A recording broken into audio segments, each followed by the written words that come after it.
झारखंड विधानसभा चुनाव के मद्देनजर सभी राजनीतिक पार्टियां अपना चुनावी एजेंडा जनता को बता रही है।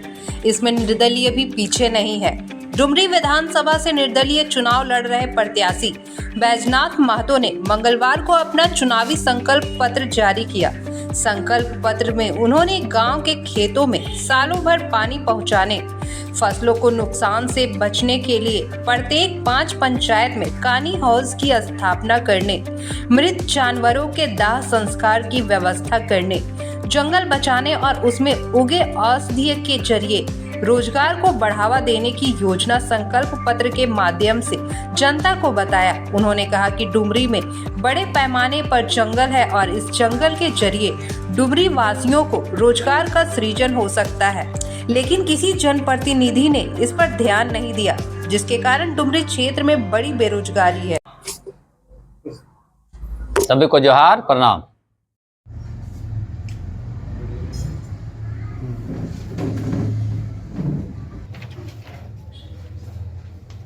झारखंड विधानसभा चुनाव आम चुनाव हो रहा है और 33 से डुमरी विधानसभा से हम भी एक स्वतंत्र प्रत्याशी के रूप में हैं। क्योंकि राष्ट्रीय पार्टी, क्षेत्रीय पार्टी का अपना अपना घोषणा पत्र होता है, लेकिन वो राज्य लेवल पर, देश लेवल पर घोषणाएं होती आ रही है। लेकिन जो यहाँ के मूलभूत सुविधा है, यहाँ का गांव, यहाँ के क्षेत्र के हिसाब से किसी का भी घोषणा पत्र नहीं होता है। और जो भी घोषणाएं होती है उस घोषणा में लोग खरा नहीं उतर पाते हैं और फिर 5 साल के बाद एक दूसरे के ऊपर दोषारोपण करके एक दूसर पार्टी अपना पल्ला झाड़ते हैं। आज हम अपना संकल्प पत्र जारी कर रहे हैं। डुमरी विधानसभा का चुनाव लड़ रहे हैं। हमारा चुनाव चिन्ह चूड़ियां छाप है। तो हमारा इरादा है, हमारा संकल्प पत्र है कि हर खेत को पानी, हर हाथ को काम। जैसा कि 33 डुमरी विधानसभा क्षेत्र के सभी गांवों में सालों भर खेती सुनिश्चित करना, सभी खेत बारी टार तक निरंतर पानी पहुंचाना तथा व्यावसायिक खेती पर जोर।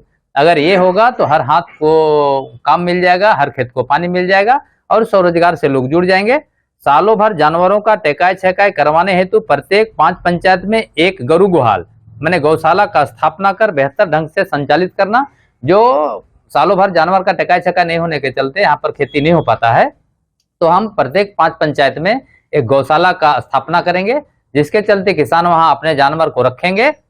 अगला है कि प्रत्येक पंचायत में मोरी, जो मर जाता है जानवर, तो पहले उठाने का व्यवस्था था, लेकिन अभी मरा हुआ जानवर को उठाया नहीं जाता है और किसान वहां फिर उहापोह की स्थिति में रह जाते हैं। अभी बैलगाड़ी भी नहीं है, गाड़ी घोड़ा का व्यवस्था भी नहीं है, जिसके चलते जानवर को गाड़ने में, दफनाने में उसको काफी किसान लोगों को कठिनाई होता है, या जो भी गौपालक लोग हैं उसको कठिनाई होता है।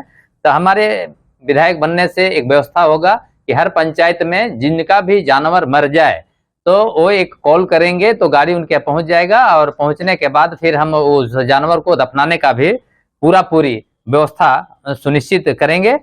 सालों भर जंगल बचाना, जंगली औषधि एवं कीमती फल फूलों तथा लाह की खेती को बढ़ावा देना और स्वरोजगार से जोड़ना। क्योंकि हमारे क्षेत्र में पलाश और कोर और कुसुम का गाछ बहुत ज्यादा है। अगर उसमें हम लाह का खेती करेंगे तो हमारे लोग स्वरोजगार से जुड़ेंगे। किसी भी सरकारी अनुदान के लिए भीख मांगने का जरूरत वहां पे नहीं होगा। वहीं पे डुमरी, जामतारा, इसरी, निमिया घाट, नगरी, गलागी, रांगामाटी, धवाटान, परसाबड़ा, ससारखो, खुदीसार, ढिबरा, चैनपुर, तेलखारा, धवाटान, कुलगो, चीनो, गुजाडी, पुरदाग, भड़खर, तेलो, तरंगा, पेंक, हरलाडी, गोनियाटो, नारायणपुर, उर्दांगो, मुंगो, बिरनी, लारबेड़ा, नावाडी, बंदियो, पोखरिया को बाजार के रूप में कुटीर उद्योग का व्यवसायिक हब बनाएंगे। ये हम छोटा छोटा केंद्र अगर बनाएंगे, उसको व्यवसायिक हब अगर इस जगह को बनाएंगे, कुछ गांवों को क्लस्टर बना करके, और जिस गांव में जो चीज का उत्पादन होगा वहीं पे उसका गांव में ही उत्पादन, गांव में ही मैन्युफैक्चरिंग, गांव में ही पैकेजिंग और गांव से ही तय होगा। क्योंकि सुधा दूध जब रांची से हमारे यहाँ डुमरी में बिक सकता है, तो डुमरी का भी मड़ुआ हम पीस करके यहाँ भी सरसों चिप करके हम बाहर के बाजारों में बेच सकते हैं। इस तरह से हम स्वरोजगार की ओर आगे बढ़ जाएंगे।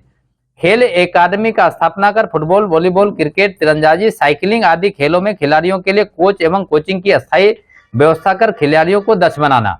क्योंकि देखा जाता है कि पूरे इलाका में मैच होता है, चाहे क्रिकेट का, फुटबॉल का, और एक सीजन में होता है और फिर हमारे खिलाड़ी लोग गायब हो जाते हैं। हम चाहते हैं कि यहाँ के खिलाड़ियों को कोचिंग का बढ़िया व्यवस्था देंगे ताकि वो बेहतर ढंग से खिलाड़ी बन पाए और मोहन बागान में, कलकत्ता और दिल्ली में यहाँ के खिलाड़ी खेल पाए। इसको हमको दक्ष बनाना है। नौकरी लगने के लिए जो प्रतियोगिता परीक्षा होता है उसमें बेहतर रिजल्ट लाने के लिए उच्च स्तरीय गुणवत्तापूर्ण कोचिंग सेंटर का स्थापना हम पूरे विधानसभा क्षेत्र में डुमरी और नवाडी में या फिर जहां पे हब बनेगा उस जगह पर हम व्यवस्था करेंगे, ताकि यहाँ के बच्चा गुणवत्तापूर्ण कोचिंग पा करके CEO, BDO, doctor, master, engineer वो बन सके, हर एक सरकारी जॉब में वो जा सके। सांस्कृतिक धरोहर को बचाने के लिए अकादमी का स्थापना होगा, जिसमें झूमर, नटुआ, संथाली गीत, नाच, बजना आदि को बढ़ावा देने के लिए आधुनिक स्तर का केंद्र संचालित करेंगे। क्योंकि धीरे धीरे सांस्कृतिक कार्यक्रमों का अभाव होते देखा जा रहा है, तो मांदर बजाने, नाचने, गाने, चाहे संथाली गीत हो, नाच हो, बजना हो, उसके लिए हम केंद्र स्थापित करेंगे और बेहतर जो शिक्षक हैं उसको बुला करके हम यहाँ पे ट्रेनिंग और कोचिंग का व्यवस्था कराएंगे। प्रति 100 चूल्हा में 30 ढेंकी घर का फैक्ट्री कुटीर उद्योग का स्थापना कर हजारों लोगों को रोजगार से जोड़ेंगे। क्योंकि हमारे यहाँ हल्दी होता है तो 70-80 रुपए किलो बेचा जाता है, उसी को ढेंकी में कूट करके हम अगर पैकेजिंग कर देंगे तो 250-300 रुपये बिक जाता है। तो बीच का जो मार्जिन होता है वो गांव के लोग अपना कमाएंगे, अपना संसाधन, अपना हाथ खुद को मजबूत करेंगे।